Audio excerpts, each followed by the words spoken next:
ও মুসলিম নারী সমাজ, মুসলিম বোনেরা, তোমাদেরকে আমি বলতেছি, স্পষ্ট কথা শুনে নাও।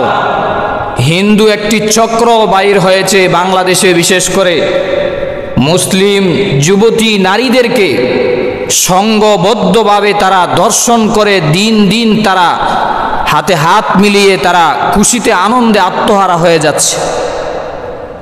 মুসলিম নারী আজ লজ্জিত, মুসলিম সমাজ আজ লজ্জিত। তোমাদের কি রুচিতেও বাঁধে না মুসলিম যুবকদেরকে ছেড়ে তোমরা আজ হিন্দু যুবকদেরকে তোমরা পাগলপাড়া হয়ে প্রেমিক বানাচ্ছ মোবাইলের মাধ্যমে, ফেসবুকের মাধ্যমে, অনলাইনের মাধ্যমে। পরিষ্কার ভাষায় বলে দিচ্ছি, একটি চক্র কাজ করতেছে। মুসলিম মাদ্রাসায় পড়ুয়া অথবা স্কুল কলেজ ভার্সিটিতে পড়ুয়া আমাদের অবলা মুসলিম বোনদেরকে তারা ইজ্জতহানি করতেছে। এই জন্য মুসলিম বোনেরা, মুসলিম নারী সমাজ সতর্ক থাকো। কখনো না জেনে কোনো যুবকের SMS-এ সাড়া দিবা না, মোবাইলে, ফেসবুকে, অনলাইনে, মিডিয়াতে অথবা সরাসরি।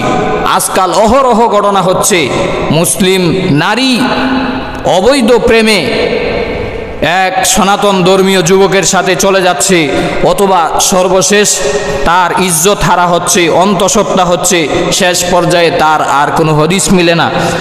এই জন্য সতর্কতা হিসাবে আমরা জানিয়ে দিতে চাই, মুসলিম নারী সমাজ, তোমাদের তো ইজ্জত হানি হওয়ার কথা না। তোমরা তো হিন্দুদেরকে ইজ্জত দেওয়ার জন্য তোমাদেরকে আল্লাহ বানায় নাই।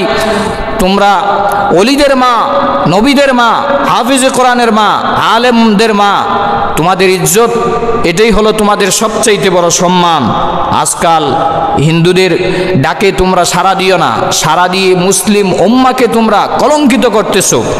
এই জন্য মুসলিম উম্মার যত সমস্ত নারী সমাজ আছো, সতর্ক হও। আজও আছে, এখনো সময় আছে, ফিরে আসো। আর কোনো রিলেশনে জড়ায় না। আল্লাহ আমাদের মুসলিম নারী সমাজকে হেফাজত করুন।